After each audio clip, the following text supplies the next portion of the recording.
Scotty White World Combat Sports. I'm in NYC with the infamous, legendary Coach Al. How you feel, man? Great. As long as I wake up, when you get my age, as long as you wake up in the morning, you're happy. Coach, I couldn't leave NYC without getting my first interview with you. First of all, it's an honor and a pleasure to be talking to a man with so much knowledge in the sport of boxing. You know, your portfolio speaks for itself. And if you can give me a brief rundown, how did you get even associated with the sport of boxing? You know, the beginning. Well, I'm from North Philly, and like a friend of mine says, 3 things in Philadelphia: bars where you drink at, churches, and gyms. During the late 50s and 60s, when I was training in Philly, gyms was on every other block. You go around the corner was another gym, and people come. I was shocked. People come from all over the world to train at North Philly and Philadelphia, period, South Philly. All the great gyms, the Shulers, the Jimmy Youngs, the Joe Frazier. Matter of fact, me and Joe Frazier, Gypsy Joe, my cousin, Al Massey, we all trained at 23rd and Powell. Wow. You know. That's deep. And I remember after we trained, me and Gypsy Joe, who was my cousin, we'd go to the pool hall, we'd shoot a little crap, we'd party and have fun and everything. And then I remember we'd go up the street to Mr. Rose and get oxtails and rice for 10 cents. Whoa, 10 cents a bowl. And I wow. heard when it went up to a quarter, people raised hell about it. But I remember my coach, Mr. Duke, you know, he got sick one time, and he asked me to take the guys. He said, y'all go box at a certain competition, you know, just competition for one day, you know. So I took the guys and everything. And he said, you the littlest, but you the smartest, little Fred, you know. But you tell him what to do and everything. You work the corners, because he was under the weather, sick, you know. So I did that, and I got the bug, even though I box amateur and everything, and I like it. And then I remember down the Sands, down Atlantic City, I had a kid box. And then Georgie Benton, who was like God in my neighborhood, Georgie Benton. Wow. He asked me to work a corner with him. You know, I carried a bucket, and he gave me $5. And it wasn't no $5, it's just, I could say, I worked with Georgie Benton. He was like a legend. In the Afro-American neighborhood, North Philly, the hood. He was like a god, you know. And I just kept doing it. Then a lot of people know me from training boxers in North Philly, New Jersey, and New York. But when I got to run an Olympic education program at Marquette, Michigan, and I ran it for about 25 years, people from all over the world, competitions. 25 years? Wow. You know, and the program, when it closed down, I was the only one able to retire, you know, benefits and everything. But you look at Timothy Bradley, you look at Zaire Rahim, my own boxer that I trained from 8 on up, Dave Reed, Vernon Forrest. You look at them, we had over 800 national titles and 11 Olympians. Mikaela Mars was my last Olympian when the program closed. She had been with me for about 2 years. Oh, wow. Yeah, smart young lady, was getting her education and everything when the program closed down. So she called me and said, I want you to store train me. So she got an apartment up there, and I store trained her. She made the Olympic team, and she wanted to go pro. I said, you know, pro, women don't do this and do that. She said, well, I don't want nobody else but you, coach. Now she's a world champion, B2. Unified. Yeah, you know. And it's funny how it is. I'm a guy from Philly. We don't train girls, you know. Oh, wow. Okay. And if you read the article, the first couple articles, when she asked me, her father called me. I said, I don't train girls, you know. And he kept calling. I ended up training them, you know. And at that time, I had 5 number 1s in the country at amateur boxing. And she the one that stayed in, and she's the one that's a world champion. Life is funny. It is. It is. That's a lot of history. You know, and I've been lucky. I trained Choo-Choo Charlie Brown, our first, Mean Fred Jenkins, our first world champion in Philadelphia. Vernon Forrest, world champion. David Reed, world champion. And Marvin Garrett ended up winning the Pennsylvania state title. And whenever you do in Pennsylvania win a state title, they put you like number 10 with the world champions. All the champions, just about. So I've been blessed. I had a good career. Coach, I want to hear your insight on Vernon Forrest, being that you, man, the history that you have with boxing. What's your insight on why Vernon Forrest, who's the better boxer, lost to Ricardo Mayorga twice? What was the dynamic? What did he tell you about that? Well, first place, I tried to pull Vernon out there. Okay. But he had a big, huge deal with HBO. Okay. And he said, Coach, I'm gonna make almost $5 million. I never made that kind of money.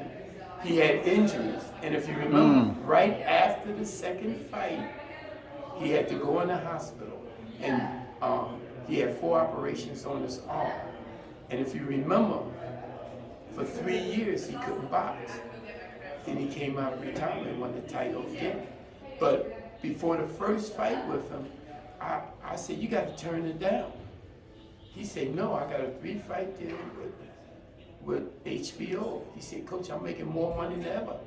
I said, but me and Ronnie Shields could only spar him 4 rounds. Wow. You know, and I told him, this is crazy. And I remember one time I come in his room to talk to him, he said, no way.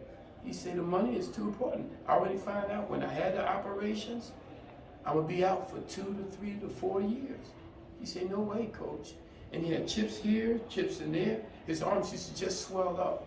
And he was going down to Atlanta to get shots in his arm.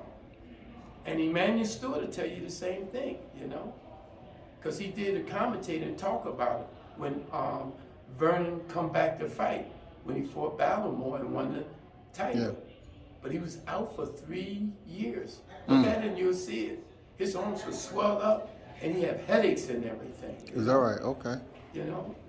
And it hurt me. I said, man, you hurt, it ain't worth it. I was scared he was going to end up being paralyzed or something. But the doctors told me he'd be out for 3 years. Now, a lot of people thought we won the second one. If you look at the fight, you'll see it. A lot of people thought we won the second one. But it was close.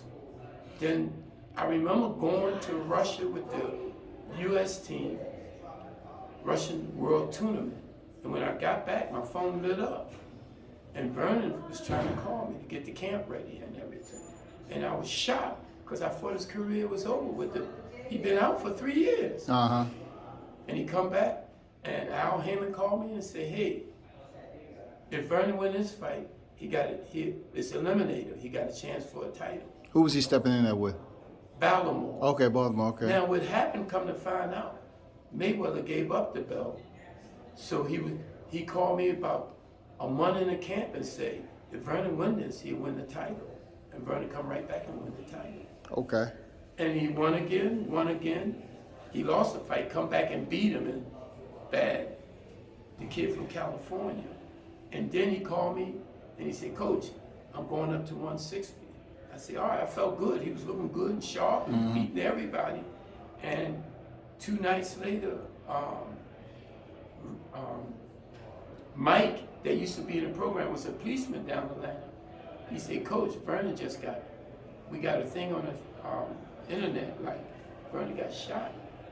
Next day he told me Vernon died. Vernon was like a son to me. I mean, we go way back. And it's funny how I met Vernon. I had the Junior Olympic team up Marquette, Michigan. And I had a van because I drove up there with my guys from Philly. And a couple of guys asked me to take them to the airport so they can catch their plane to leave from Marquette, Michigan. During that time, the Junior Olympics was up there 10 or 12 straight years. And I goes to the airport. I seen a little kid sitting in the corner at the Junior Olympics. And I said, what's wrong, son? He said, I missed my flight. I don't know what to do. So I went to the people at the airport, and they fixed it up that the next day. So I called back at the university, Mr. Dave Loves, and he said, well, bring the kid back. So I brought the kid back. He was able to stay overnight.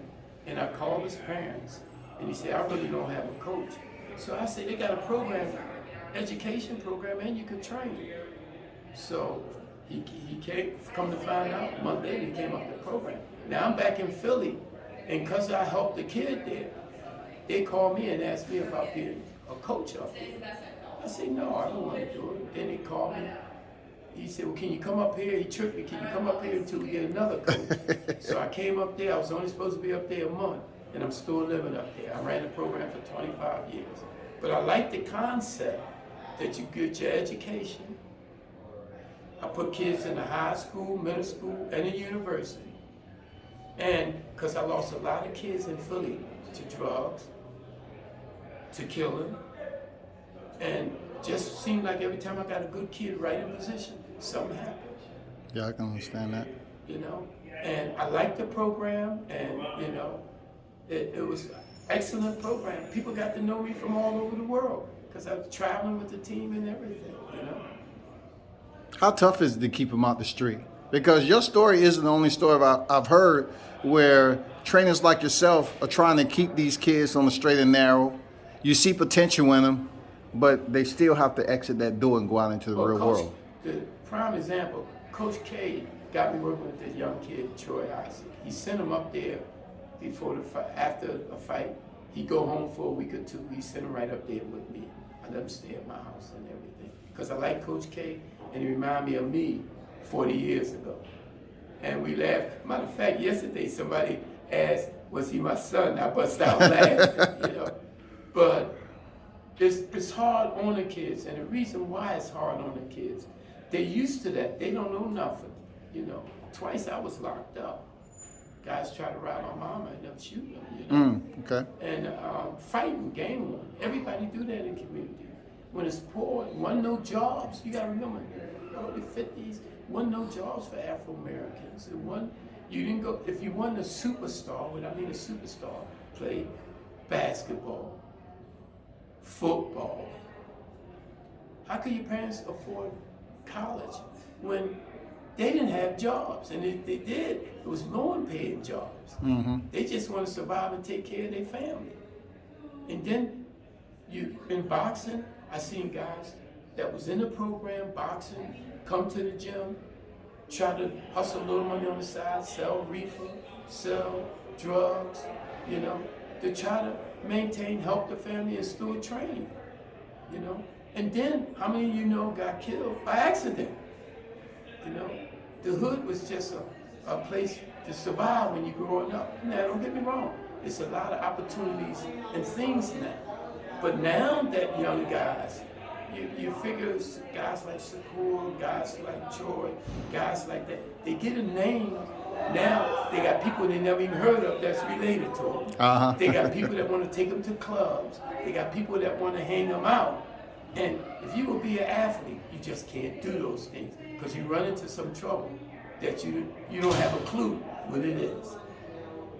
And look at all the athletes end up in jail or end up in trouble or end up, you know. I tell all the kids, when you walk in, and no matter what you're a star or you got the potential to be there, you got a bullseye on your back.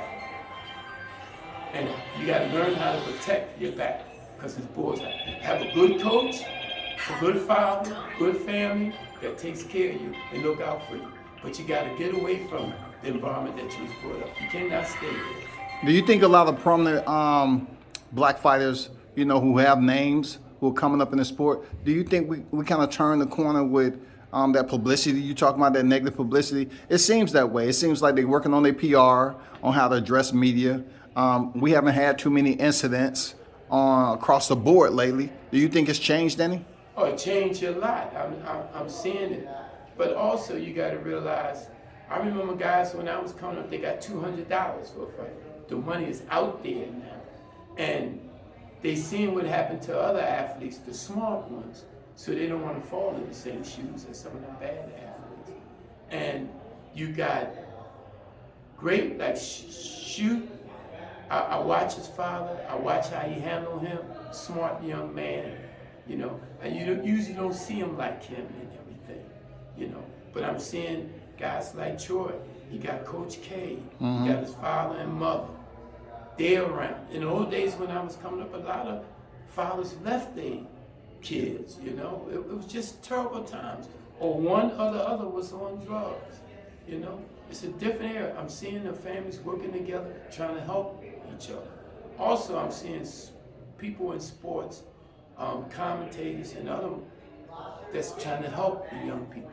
Okay. I'm seeing that all over now. It's a different environment than the 50s and 60s, you know. And a person, if he mean well, want to make it, he got a chance now. But I remember in the 50s, they didn't have them opportunities and chance.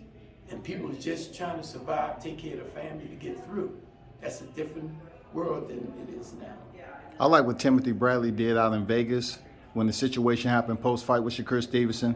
He took him inside with a barrier and say, no, you're not going to do this, you know, find his mother and everything. I like that, you know, because we're talking about a veteran and he's looking out for the younger generation, make sure he stay out of trouble.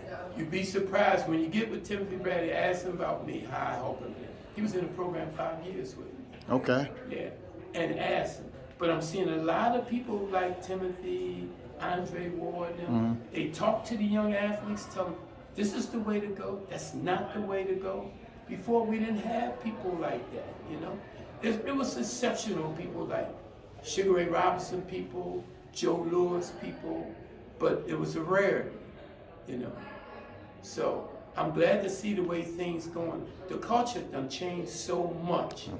You know, I remember going to try to get a job as a kid, and it was three white guys ahead of me, and I could do better than them, and I know I could, but they didn't give me a chance. You know. But I also remember a white friend that knew my father. My father was a staff sergeant, and he died when I was about 16. That knew him, helped me get a job. So it's different, the cultures and the time. The opportunities and chances to get progress is there now. You just gotta want it. How do you keep moving, Coach? How old are you now? Halloween, I was 78. Wow. You know, I'm still doing. And you're still moving around, walking. Yeah. You know, telling your history. You know what I'm saying? I love my sport, you know. I remember, it's funny how life is. I remember about 20 years ago, I was with Gene Foreman, Don Foreman, Jay Foreman, the Foreman brothers. I brought them up Marquette, Michigan, the university where I run a living center for a fundraiser. And every night I used to talk to Gene Foreman. He used to tell me about the boxes and everything. And I say, Gene, I've been wanting to say this. Every night I would talk to him. It was a golf hour. And I say, did you ever see that left hook Sugar Ray Robinson knock you out with? He said, I'd never seen it. I said, it was a hell of a sight. I seen you showed me you had heart. You was knocked out cold and your hands were still moving. He said, Coach, I never seen it. And he said he was one of the most polite, nice guys you ever could meet. He said he was a good guy and everything. And I hugged him and his brothers and everything. So the other brothers, I said, I want a picture with Gene. I said, I'll get a picture with all y'all. But Gene, he was the toughest one out of all y'all. Okay. You know? Yeah. You know, great guy. You know, I met so many guys. Matter of fact, I got a picture right here. I just showed them Hurricane Carter. Reuben Can you flip it open right quick? I brought him at Northern to talk to Hurricane Carter. The president said, you got to get somebody up here, the speed skaters, the wrestling. And I called some friends of mine and we got him up here. Just hold it up to the camera right quick, there, Coach. Hold on, I'm going to get Hurricane Carter. Reuben Hurricane Carter. Hurricane Carter interview.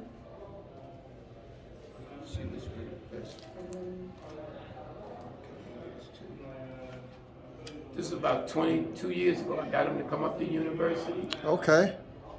And got him to talk. I got my son to take a picture with him.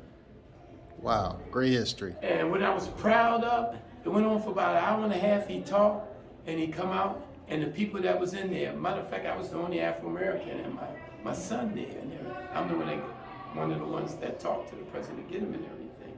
But as the people was walking out there, they was just talking to him. They said it's one of the best ones they ever had up there and everything. And it was a joy, you know, and we sat down and talked and everything, you know. And if you read the history on him, he was locked up and hot.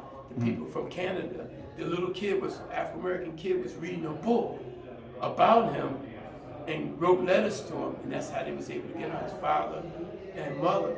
His father, I think, was a lawyer or something like that, and they worked out and got him out. Great story and everything. The movie after him was named what again, Coach? Oh, I forgot the movies. Yeah, I know it was a movie in his Right. honor. Yeah. Great movies and everything. How they got him out. How they come to see his son. But how to start, they wanted his son to learn how to read. Okay. So they got him that book, and he started reading about it. Okay. What you miss most about that history when you was younger, growing up in that era of boxing with some of the greats? There was a kid, young man from Philadelphia. 14 and 13 was his record. He went to Las Vegas, fight for the world champ, knocked the guy out, won. It was exceptional guys then. The losses didn't mean nothing. Mostly all the boxers had 2 or 3 losses. Correct. And they fought. Nobody dunked nobody. Everybody wanted to fight the best. You know, I know the money now is big in the sport and everything. So everybody trying to keep undefeated and everything. But look what's happening. I would pay to see Crawford and Spence. Mm-hmm. That's the fight to me. No other fight. Correct. That's the fight.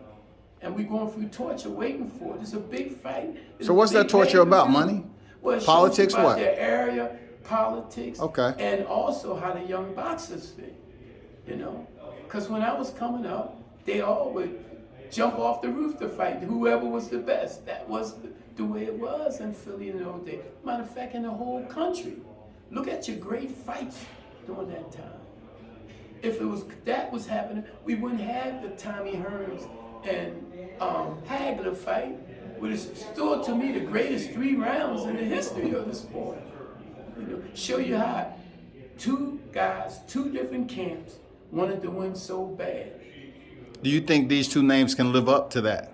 I really believe Terrence it. Crawford, Errol This is the Spence. fight. Okay. You know? And it's a fight that I would feel good. I don't pay for some of these other fights, but jump fights, boxing a wrestler or so and so. I don't even pay for them. And very exceptional. I haven't paid for a fight in a long time. But that fight there, I would pay for it. I would get a glass of wine, and I ain't had wine in about 10 years. Sit down and enjoy it. And I wouldn't bet because I know them both, and I work with both of them. I would just sit down and enjoy it, and I wouldn't bet a dime. It's a 50-50 fight. It's who can make their game plan work. Great fight is the kind that every other week we had them kind of fights in the old days. You just don't see them kind of fights. All the fights now is just about mismatch. What will be your advice to fighters coming up in the game? Should you move them slow, or it depends on what you think they can handle, the workload when it comes to boxing? It's the workload that they can handle. The coach got to look at them and say, some guys, 2 or 3 years, they right there for a title. Other ones might take 4 or 5. Each person is different. I remember I talking to Georgie Benton a long while, and he told me something, and I still use it today. He said, each athlete is different. You got to treat each one different. I pride myself out there, amateurs, and over 800 national champions, and nobody boxes alike. So that means I work with God gave them. Mm-hmm. Each person is different. Some are slower, and some you look at it sharp like that, but you got to be very careful. You know, it's the coaching staff behind it, and you gotta have a good camp, good staff. Nobody trying to shoot each other in the back. Everybody working together. If you get that, that's 50% of the fight for the athlete, because they gonna take their time and bring it. Then some is so good that you can't bring them slow because you hurt them. So it's up to the coaches to look at and see and read their boxes. You know, and when I'm preparing an athlete for one fight, the different styles, I'm thinking ahead that after this one, he got this one, and this will help him with that one. Okay. You know, I'm just seeing the basics and everything. A lot of people I'm seeing getting away from it. Sitting on the hills, falling back, leaning in. And I'm seeing guys don't even use the jab no more. It's a reason. How, when I train the Chinese team, ER sound. That's 1, 2, 3. E is the jab. It's the most important punch. You know? Do you think, the Devin Haney's and the Shakur Stevensons, what you just mentioned as far as the jab, the Errol Spence, you think they're pretty much bringing back the activity of the jab, Sure. The fundamentals? And the lighter weights, it's amazing to me, the lighter weights. They fighting, and they asked, and it reminded me of 1996 when we got out that Olympic team. When you look at the Fernandos, the Dave Reeds, the Eric, the Tallers, they come right out. They jump right out like they jumped out the window, asking for everybody. And I'm seeing that with them young kids, the smaller weights, doing the same thing.